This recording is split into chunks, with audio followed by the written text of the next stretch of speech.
This is Hidden Roll, the podcast where we introduce you to the brains behind your favorite toys, games, and all things play. Before today's episode with Paul Andersen, we need to talk about some changes coming to the podcast. I'm going to drop the radio voice for a moment. We need your help. We make this podcast at our cost because we love sharing the stories behind the industry of play and its incredible community. But in order to offset the time and expense of editing and publishing these episodes, we really need to start growing our audience. We have a plan. We want to reach 1,000 subscribers on YouTube by the end of summer. And to do that, we need your help. If you are listening to this episode on Spotify or Apple Podcasts or any other platform and you haven't already, please subscribe to our YouTube channel and click the bell so that you can be notified every time we post a new episode. We've got great new content that we're going to be posting every Wednesday at 5 a.m. Eastern Time. So subscribe to our YouTube channel, Hidden Roll Podcast, thumbs up our videos, leave a comment or two, and tell your friends and family to subscribe so that we can continue sharing stories about the brains behind all things play. With that out of the way, we'd also like to give special thanks to our old friends at POP, peopleofplay.com, the one-stop hub for all toy and game inventors. Without them, this podcast would not be possible. You're listening to Hidden Roll, the podcast that introduces you to the brains behind your favorite toys, games, and all things play. I'm artist, engineer, and game inventor David Yakos. And I'm game designer Branson Faustini, and together we get to talk to the people who make the world of fun. And when I think of fun, I don't really think back to my schooling days as the most fun. But I did love school, don't get me wrong, but it was school. Like, you had to go do your homework and everything. And, so today we've got a guest that kind of blurred those lines, and I'm excited to dive in a little bit deeper with Paul Andersen. And he's joining us actually today from sunny Hawaii, even though he's a Bozeman man. So Paul, thank you so much for being here. Yeah, thank you. Absolutely. Yeah, it's funny. I have a YouTube channel. It's called Bozeman Science because I'm from Bozeman, but no one knows what Bozeman is. They think my name is Bozeman because they'd never heard of Bozeman, except when we went to Holland once, and Bozeman in Dutch means the angry man. So I am the Bozeman man, but I'm also the angry man too. Well, thanks to the Yellowstone TV show, I feel like we're getting a lot more attention these days. Yeah, whether wanted or not. So Paul's been an educator for over 30 years. Just as some quick background, he's been doing YouTube production for, I think, over 12 years, and he's been an inventor for about 2 weeks now as well. So maybe a little bit longer. But I want to jump in a little bit, Paul, because educator for 30 years, you've seen a lot of trends. You've started trends, and you've been making a big difference. Can we maybe jump back into education? What were you teaching, and how did you start to blur those lines of play? So I've been an educator for 30 years. So I was a teacher in Montana. I started in rural Montana, rural Montana is like pretty rural. And I was teaching all the science in northern Montana, and then moved to Bozeman and taught at Bozeman High. But man, maybe 12 years ago, when the internet came out, I started putting things online and had a YouTube channel. And then one like connection to games for sure is I made a video at TEDx Bozeman where I talked about changing my classroom into a video game. So it's called like Video Classroom Design. I'm sure you could find it online, but it was basically all the things that I loved about video games and playing games. I wanted to kind of translate that into the classroom. And so I think the way that we build our classrooms are kind of silly in that you have a certain number of, here's your grade at the beginning, but then it's just going to keep falling throughout as you lose points, versus in a video game, you start at the bottom and then you work your way up. You have challenges that you have to get. And so I think as one of those first classrooms, it was a gamified classroom. So using elements of game design just in the way I taught. And it really, I think that was important. It mostly forced me to be out of the position of just, I'm delivering the content all the time. So I remember like all summer feverishly like preparing the class. So I had to make videos for all the instruction. I had to build like a classroom with game mechanics. And then that first day in the fall, it's really hard to invent your class in the middle of the year, but at the first day in the fall, just being terrified, but just saying like to the students, welcome to class. I was teaching AP biology, welcome to class. My class is a video game. And so you're going to go through it at different levels. And then for me as a teacher, just kind of stepping out of the way. And then the kids move through the class versus me leading the kids through the class. And it's something that teachers always talk about. You want to be a guide on the side versus the sage on the stage. But just the idea of like gamification allowed me to take that step away. And there were great things and horrible things that kind of ensued. Like all the iPads crashed immediately just because it was 12 years ago and the network couldn't handle it. But yeah, I think it was like a super good way of pushing me out of that, like being in control. And the kids, what they loved about it in class is that they had control.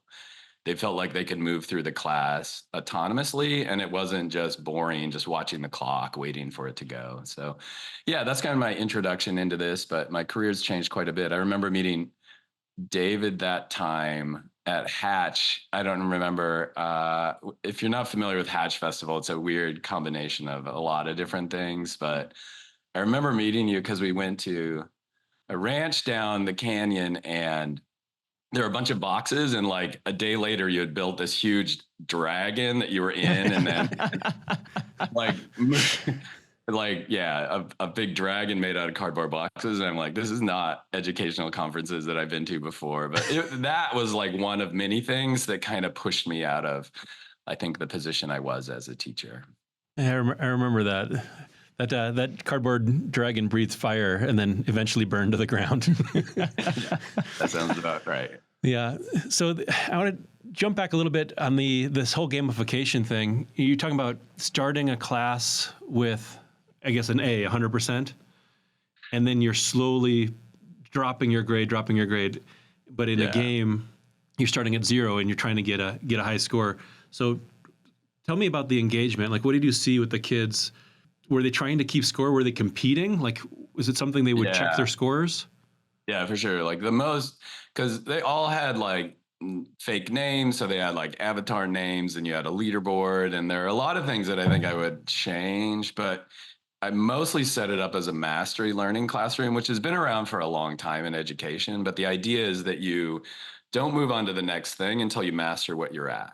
And so a lot of time, if you think back to your high school education, like you take a quiz and then you get these points, or you do your homework and you get these points and then you move on. And so it allowed me to set up the class that you don't go forward until you really master where you are. And then you go to the next level. And so the way I set it up is you just get points for each thing, but it wouldn't be like you kind of understand it. You had to fully understand it before you move to the next level. And so, yeah, the leaderboard was super popular with kids to check out where they were. But more importantly, somebody came into my classroom at that point and they're like, it looks like a shop class almost, where you're teaching them these skills, but they're all moving at different like rates. I don't know. That was a big thing that kids just love, that autonomous nature. And so I had to build like a learning management system around that. It was hard, but the kids love that independence. And then that was the great part. The caveat to that is I realized the reason we direct a lot of kids is kids who are not directed that way are going to fall behind. And things that I'd done in the past, like always like lecturing or walking them through labs, I realized a lot of my kids really didn't know how to read. And so like, I wouldn't have known that unless I had done that. I mean, they could read, but they couldn't read to understand the content. So like all these things were highlighted by just giving up control in the classroom. But the kids really loved it. They just loved coming to class and being kind of in charge of their own learning. I think that was the thing that they liked the most. I feel like I'd want to win. Yeah, there were definitely a lot of kids like that. So it was a balance, I think. And these are motivated kids as well. So it was like an AP bio class. So they're all kids who want to win. So I think it worked really well in that sense. I think the one thing, like those were the great parts about it. I think the things that I didn't like about it as a teacher is like when you automate a whole system like that, it removes the individuality and the relationship building that you do as a teacher. And those are things that I had to fix just in the first couple of weeks. Like we want to go to school to learn, but more importantly, we want to learn to like go to school to meet people and build those social relationships. So like those are things I had to modify. I had to like build myself back into the game as a classroom. So there would be like checkpoints along the way where they would have to meet with the teacher, and we would talk about what they understood and what they were struggling with. And that was great because it like connected me back to the kids, and I got to know them way more than I would have ever in a typical year. Cause I wasn't, the hard part about teaching is you're always the show, you're always doing everything. And it allowed me to then connect to individual kids at like a more real, more intimate nature, and build that I guess relationship building and confidence in the kids that they can learn this. So yeah, a lot of stuff you don't, it's like design. You don't know what's going to work or not until you try it.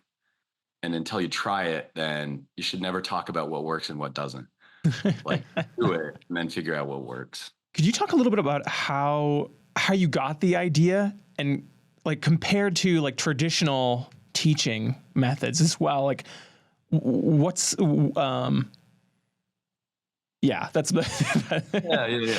No, I think it's a good question. I think the biggest two things that were really like moving around in my head were, I could even tell you the day when I was like, I have to change up things. It was in the spring, and as a teacher, you're in charge of like, I was a pretty popular teacher at the school. Like kids like taking the class, but you're driving everything. You're the one who's always in charge and getting kids excited about what the next step is. And I remember in the spring, kids just sitting there waiting for me to kind of entertain them, even though I know the content really well and they need to do the work, not me. And so I realized like they have to be in control, not me. And I'm like, I don't want to keep teaching the way I've been teaching forever. I want to like mix it up.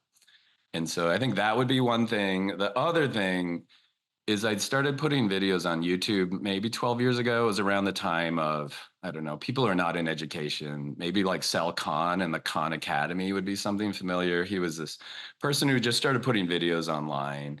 And so I'd done it kind of around the same time. So I saw this disconnect where I'd see like kids in my class who are just waiting for me to kind of move through. But then the comment section on YouTube is like, oh, thank you so much. I'm trying to learn on my own. And so I think I saw that audience who were like students, I guess, online, who really appreciated the work that I was doing there. And I saw a disconnect between the two. So I was like, I want the kids in my classroom to appreciate the learning bit as much as people online are. And I think as David, I think back to what you said about class, like I remember high school being the same way. I was bored a lot. I just wanted, I wanted to go do my stuff, and the clock just, I remember watching it all the time. And so I think I tried to build a class for like what I would have liked, I think at that time. Like as game developers, Branson and I are constantly like wanting just to entertain ourselves. What would we enjoy to play? And I think there's an interesting mechanic that comes out in the gamification of things that can really benefit education, and that's like there's like the safety net of if it's just a game, we're having fun. You may not know the answer, but it's just a game. You can go ahead and put it out there and try. And so it's like a little bit of a fail safe, like a safe place to fail in games, but it allows you to keep trying over and over again. Yep. I'm a biology teacher, interest in evolutionary biology. So like that's what play does. Like play serves a purpose of being able to learn in a non-threatening way.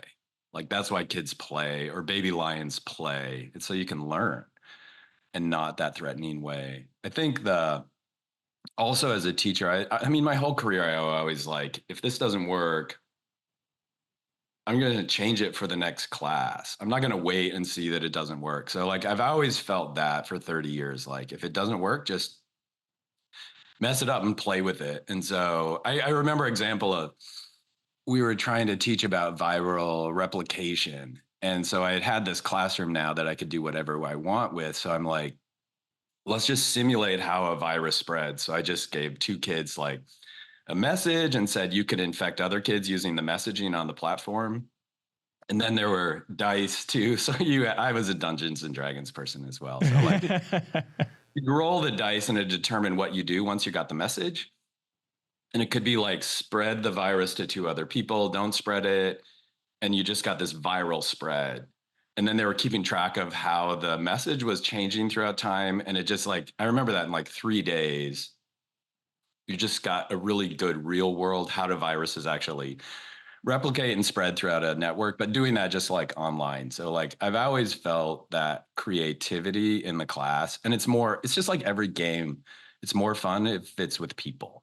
One of the things I see in toys and games that are out there, there's a lot of toys that tout educational product, and immediately I'm like, oh no, this isn't going to be a very fun thing. Like we've got to sneak the education in there a little bit. And I don't know do you have any words of wisdom for trying to sneak education into play for those that are making, new games or new toys for people? As a science teacher, almost all of the games that are science, I don't know if it's changed over the last 5 years, but it was always like, and we're going to grow crystals. That seems like the only toy or game that is like science related. Or we're going to do something and then we're going to stamp like STEM on it. And so, yeah, I think a lot of them are almost adding that education component as like we should do it or we should add it on.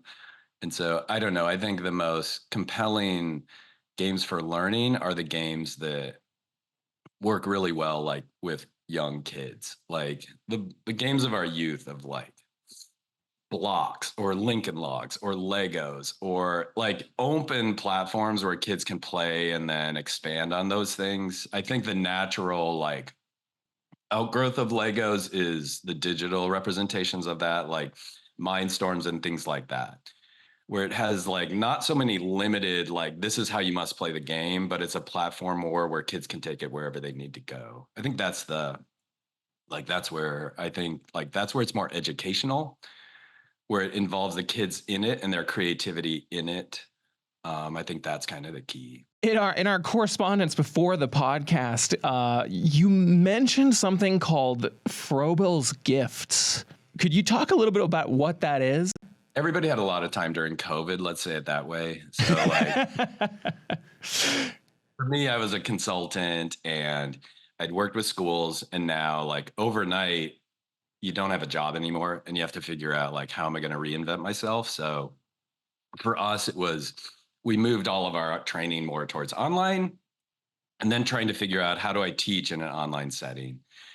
And so like figuring out how to use Zoom as a teaching protocol. And so like it led me down this path to create more manipulatives. And like everything, I think the older you get, the more you find like, as creative as I might think I am, like you stand on the shoulders of giants. Like in education, there's been this like pathway of how we should teach science, or teach rather education, that goes way back. So people that we might be familiar with would be like maybe Piaget and how we learn, or Montessori and like how we should learn. But if you keep going back, you eventually get to somebody named Friedrich Frobel, who was German. And there's a really cool, I think, radio lab on it. But basically what he did is he was the person who invented kindergarten. And what he saw is like, nature is amazing. Like there's all this really cool stuff out there in nature, but how do we translate that to kids in a classroom? So he created kindergarten, kindergarten is German for a garden of children. And then he created all these gifts. They're called Frobel's Gifts. And I don't have any right here, but you could Google it. You basically give them to a child and say, here's a gift. So a gift might be this, like it's a block that has a string on it, or another block that is like, you can manipulate it, or some that you can put together in geometric shapes. And the idea is it's going to unlock learning in you, or learning in the learner. And so he built this whole kindergarten around these gifts that you would give kids.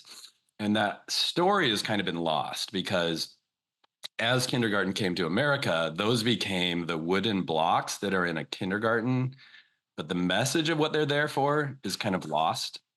The Frobel gifts are there to like allow kids to understand the world. You know, my wife, Laura, David. Oh yeah. She's kind of in the background. So she just brought one of these Frobel gifts to me. So this would be an example of a Frobel gift. It's one that I made.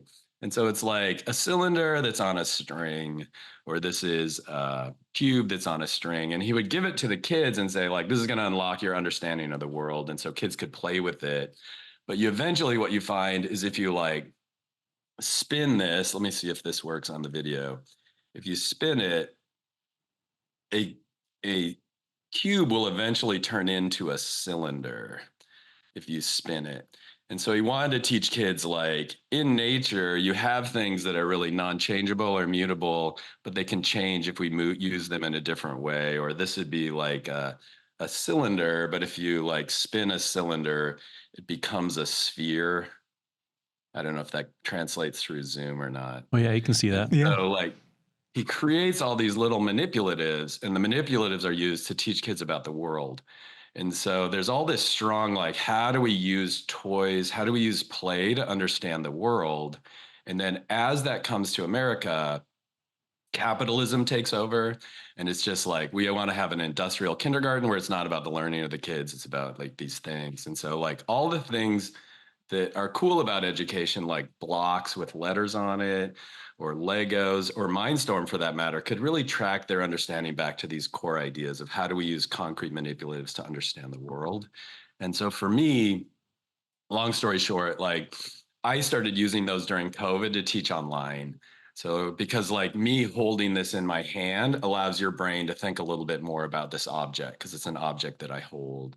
And so that led to like me meeting David because I created these little manipulatives as a way to start thinking about the world. And we call them switchets, but it's a way to like show your thinking in a way that makes sense. And so, yeah, I like to think that the work I'm doing now tracks a lineage back to really good teaching. And I think the hard part about education is we think as kids get to more complex things and more abstract things that they don't need the manipulatives anymore, but they actually, I think, need them more because as things become more complex, we need a concrete representation to understand the world. I think, David, you were saying to be before, like, we work for industry and industry is broken down into these companies, and then we are a bunch of individuals within that. And you're really describing to me a complex system about your world of hidden role and the people you know. So like a way to represent that concretely will help me better understand what you're thinking about. And for me, I think that's kind of the story of Froebel's gifts. Go listen to the podcast on it because it is like it'll really connect you to what good education. I think that was the original question David asked maybe 10 minutes ago is like, what should we be doing? Like we should be making kids' lives deeper and allow them to think more deeply with the toys that we create. And if you make a real confined toy, like it must be used in this way, you're locking kids into a way of thinking that is way lower than they probably could go if you just gave them like more of a platform. Well, I can see that totally as far as like there's sort of those educational models where you're going to just pump the kids full of as much information that they can regurgitate back, or you're going to create some sort of neural wiring that's going to allow them to problem solve and see the world through a creative lens and ask the questions they need to ask. It gives them creative agency. Yeah. Like the one thing you learn as a teacher is immediately a bunch of these kids are smarter than I am. Like they can go way deeper than I can in a lot of different areas that I'm not. And if you're always like, I'll tell you all the things you need to know. Not only are you limiting where they could go, you're undervaluing what the potential they have. Yeah, I look at it as, I've got 4 kids and we look at it as, I'm not raising kids, I'm raising, functioning adults that'll be able to impact the world in some way. And if we're so concerned just about, that immediate, just give me this answer today in order for you to be right versus trying to sculpt like, who is this person going to be in 10 years?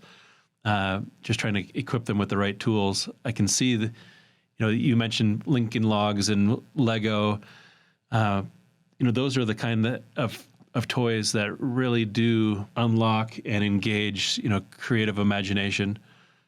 And I think if that's one place that people's creative imaginations get squashed, somewhere around that 8, 9 years old, 10 years old when they start to become self-aware especially in junior high when they get made fun of for their creative ideas.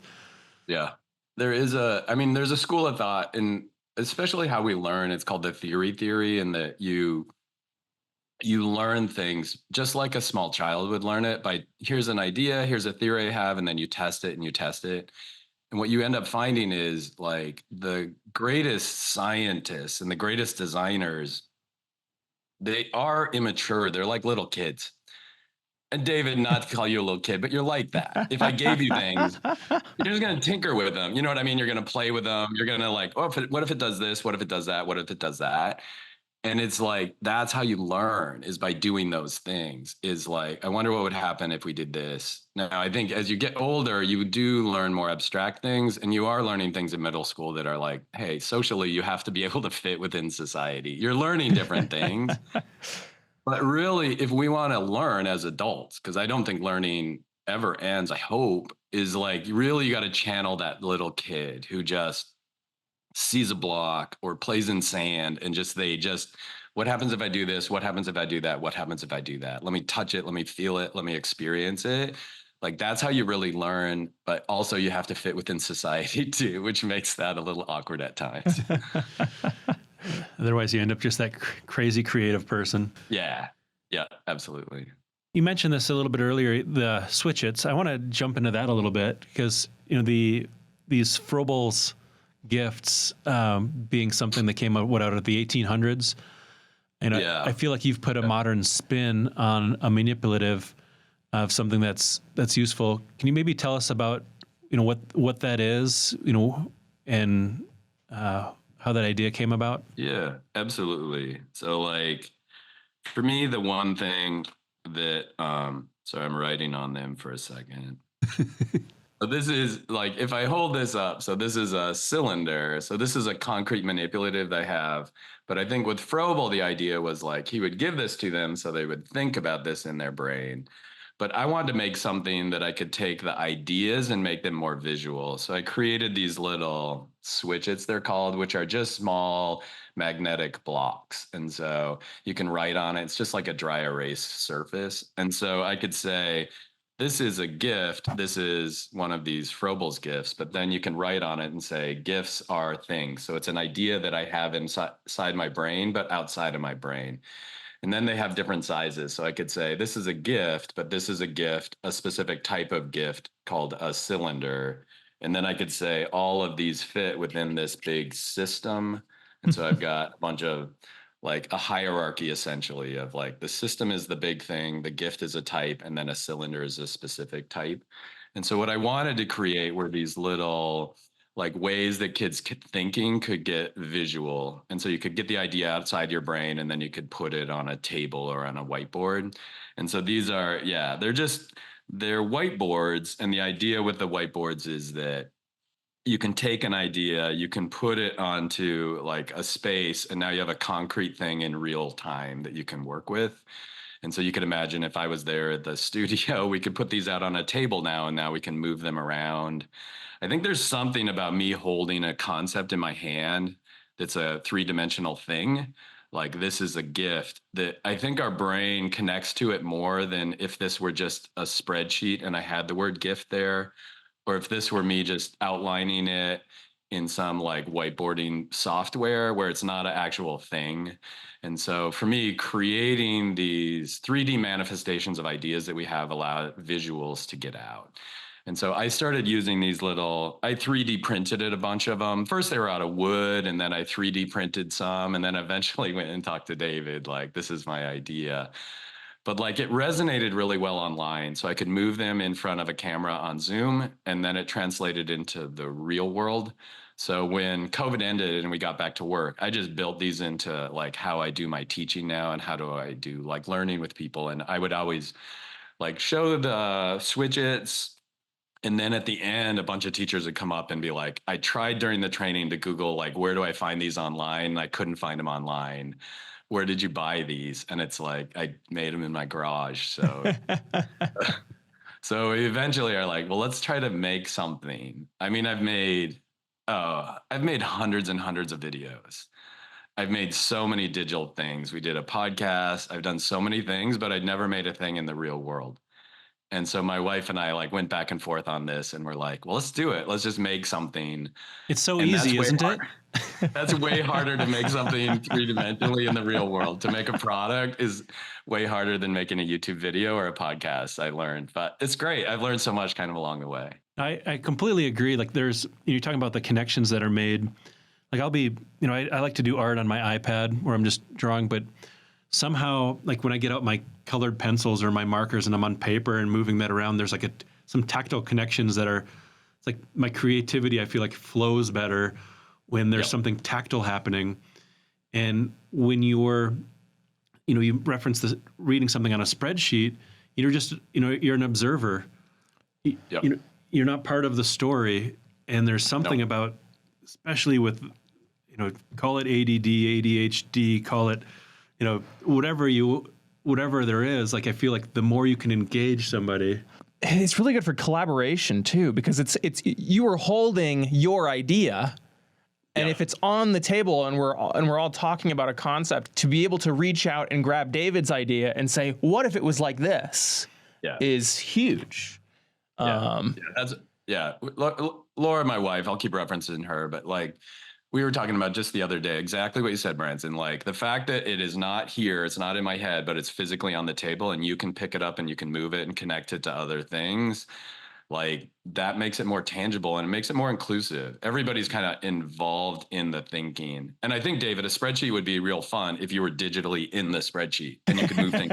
I don't know. It doesn't sound like the most fun, immersive experience. Maybe if you're an accountant, it's like, hey, guys, we're in the spreadsheet. Yay!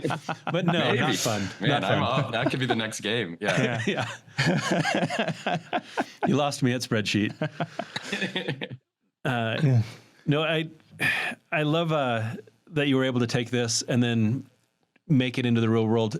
So one of the things you did is you went ahead and did the whole Kickstarter thing, and congratulations on a successful Kickstarter. Yeah. But not only that, but you fulfilled that Kickstarter quite quickly, and people have got their Switch-Its. Yeah. No, it's been really good. Yeah, I think. Yeah, like most, I don't know. It's like if I rewind the clock a little bit.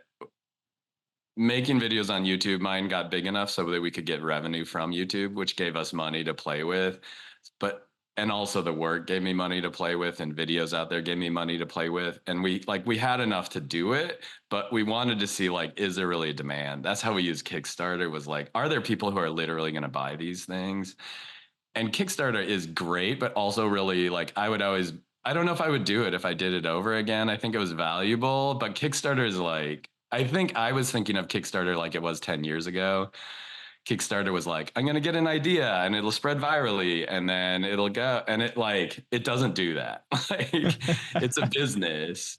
And so there's a bunch of other businesses built around Kickstarter. So if you really want a successful Kickstarter, like what I've realized now is like you sign up with a company and they'll get you the funders to do it. Like it's convoluted. And like for me, since I didn't go that route of paying people, like it was hustle, like getting friends and family, emailing everybody I know, getting on social media, like it was a full hustle to get it going. And I think it was good, but yeah, it's not necessarily, I think this idea that you have a good idea, it will just flow there. It doesn't really exist anymore. That kind of a Kickstarter thing. No, I think that's one of the big misnomers where people think if I just put it there, they'll come, but you've really got to bring your own email lists and everything. You've got to have a bit of a following. Yeah, but it was great because there are like, okay, once you fund, then it's like, okay, this is real. I think Laura and I felt that same way now. It's like, okay, we got to get these to the people who funded it. And so like that is really, the why. That's why I'm like, David, I need your help. We need to make a thing.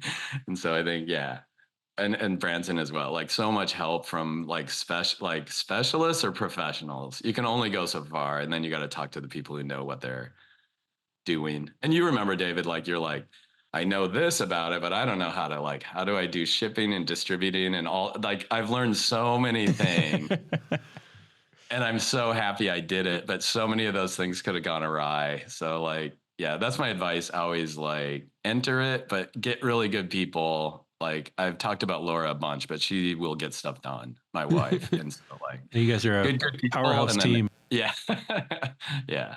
You have been doing a YouTube channel for a long time now. Could you talk a bit about how that got started and what it's about and where you are now? We go back, whatever. Everything started, whatever, the origin story. So we're going back like a decade. But for me, when the internet came out, I'm like, I can make videos. And a friend of mine, I had made all these videos for my students in class. And a friend is like, you should put it on YouTube because it's just one more click. And so, like, it's not one more click, it's more than one click, but it's not hard once you have a video to put it out there. So I put videos out there. This is a long time ago. This is when YouTube is just really getting started. And they were just videos on like, what is photosynthesis or how do you plan an investigation? So things like that. And they took off like a lot of things. Like if you're there early enough, they're going to take off. And so for me, it was super exciting because like I would make a video and any YouTuber will probably say the same thing. Like you make a video, you put it out there, and like 50 people watch something you've done. It's so exciting. Like that other people are interested in it and they're commenting on it. You never recapture that. Like I made something, even though the numbers scale, like you're never gonna recapture that. Oh my gosh, people value what I'm doing.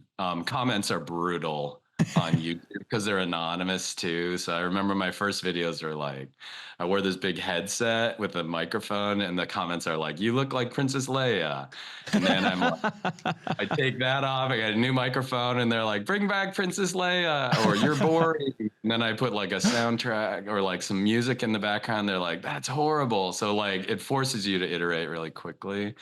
And so, yeah, for me, I've made 600 videos maybe, and so like, there's different ways to do the YouTube thing. So there's the let's get viral hit. So like I got to meet all the other YouTubers.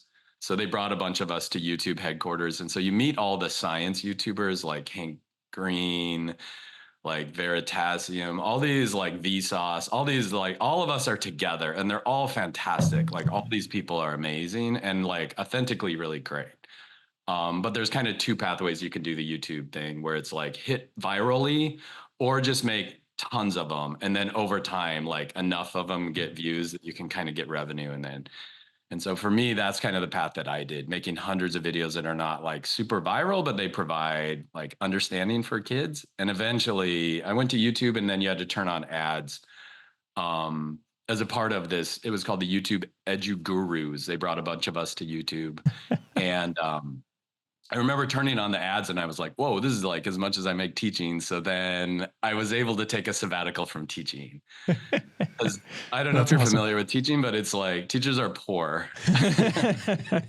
when Laura and I were talking about like what are our favorite board games, like almost all the board games that I really when I got onto that, like, hey, we're reevaluating.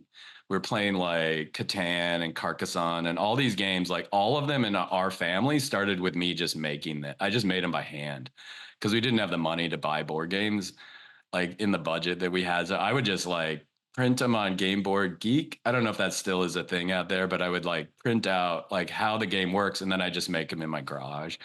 So like that's kind of anyway, we're going back to like YouTube, which was your question. Eventually I got enough like revenue from YouTube so I could take a sabbatical from teaching. So I taught for 20 years and then I took a sabbatical from teaching. And a sabbatical is like a polite way of quitting your job, I found. And then I got to do things like work with other schools and work with other like teachers around the world. And that led to a different kind of career that I've been doing 10 years. The YouTube stuff, I really have changed to making videos just for students to making videos for teachers. Like, hey, you could teach in a different way. This is how you do it. And those videos are way less popular because it doesn't scale. Like when you're making videos for students who have to get ready for tomorrow's test, it's way more. But I think I've had more impact with the videos I'm making now, Yeah, which are more like, scales in a different way because you're getting the leaders that are filtering through. You just might not have as many click through views, but bigger reach for changing the world for sure. Absolutely. Yeah. It's more grassrootsy. So yeah. So I think it is like the one way you can go into like I'll be teaching tomorrow at a class here in Oahu in Hawaii, or I'll be in a middle school and it's just like, I'm a teacher. I was a scientist for a little while. Their kids are still, their faces are like, like blah. And then you'll say like, I'm a YouTuber, I have 1.3 million subs, and they'll all be like, what? Like that's what all kids want to be now. So you get like immediate props when you go into a classroom. Kids are like, oh, this is a YouTuber. So I'm not a YouTuber in their sense, but I guess technically I am. You're an influencer now. Yeah. Yeah. Right. Yeah. You're like the Michael Jordan of the internet. Well, I love it. I love the impact you're making. I love how your creativity and just that you keep on going with more and more stuff. I don't know if you know how important it was that like when we came in to visit you at Salient, like I had this idea. I thought it was a really good one. I had these 3D prototypes. Laura and I are going back and forth on like, should we do this?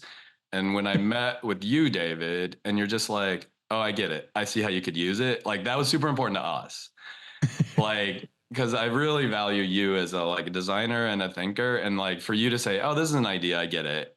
Like it helped me be confident in like going forward. And same thing, Branson, like it's been really helpful. This is not a commercial for your company, but like it was valuable to have somebody value the work that you've done. Because like in your own brain, you think everything's wonderful. It's nice to have somebody say like, oh, I get it. Oh yeah.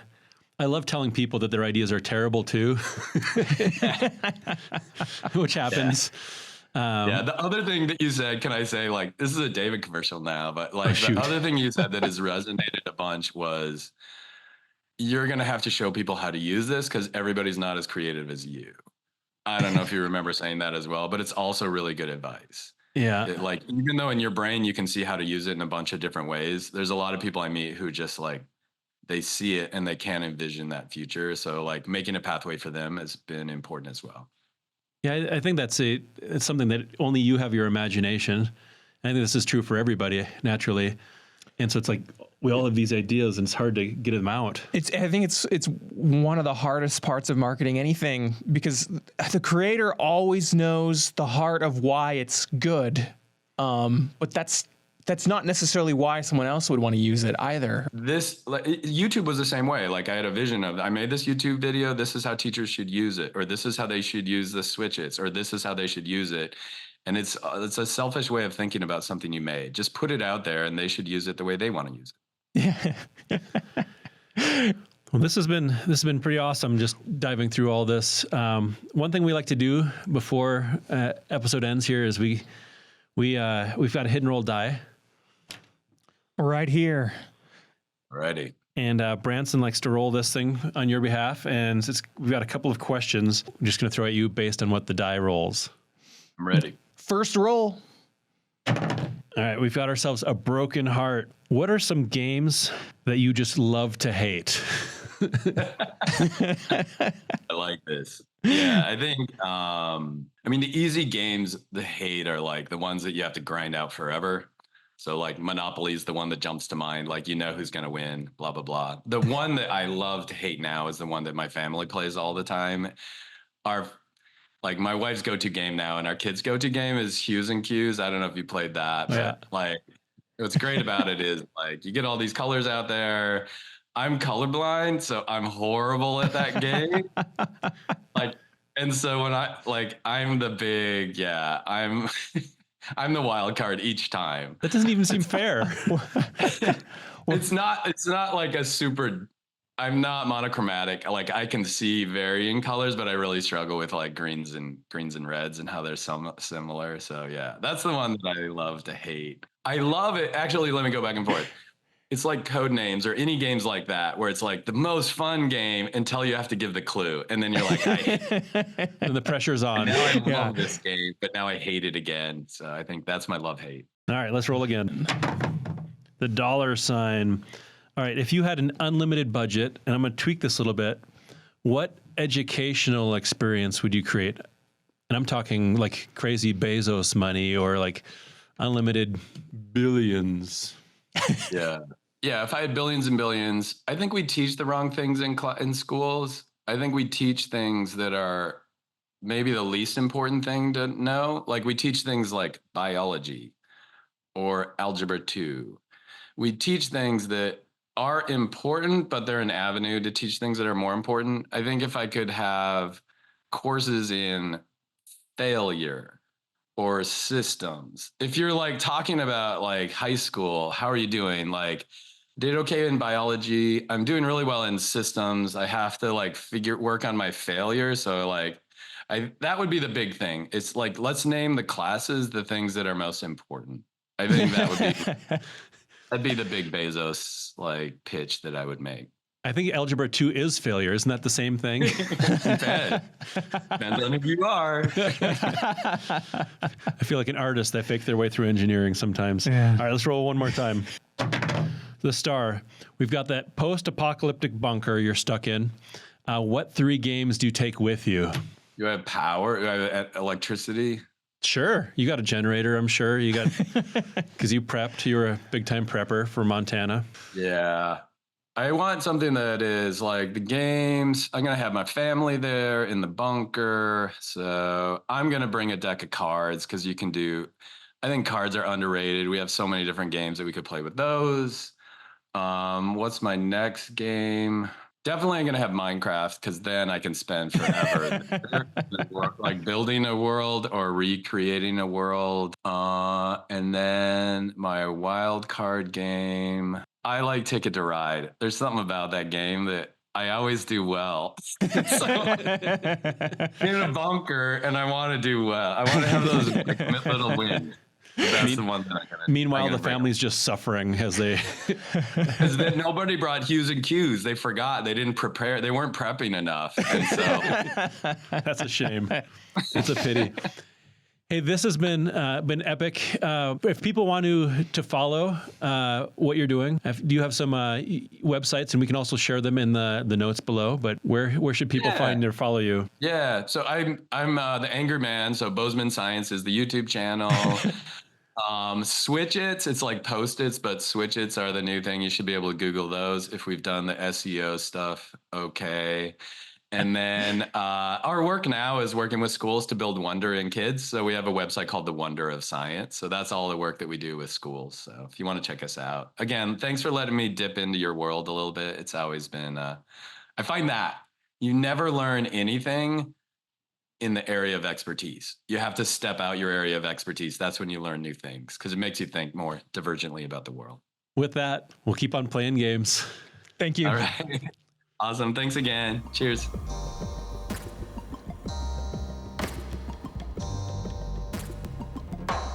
This has been Hidden Roll, the brains behind your favorite toys, games, and all things play. If you enjoyed this episode, the best way that you can support us is to subscribe to our YouTube channel and tell your favorite brains to subscribe as well. Hit the bell, thumbs up, leave a comment, and follow Hidden Roll Podcast on Instagram as well. If you know of someone who would be a great fit to be on our podcast, or if you'd like to learn the story behind any toy or game, leave a comment below, or send us a message at hiddenrollpodcast.com/suggestions. That's hidden, ROLE, podcast.com. Once again, special thanks to Pop, People of Play, the one-stop hub for all toy and game inventors. Visit www.peopleofplay.com to learn more. This podcast is also made possible by the continued support of the brains who never grew up, inventors of play, Streamline Design.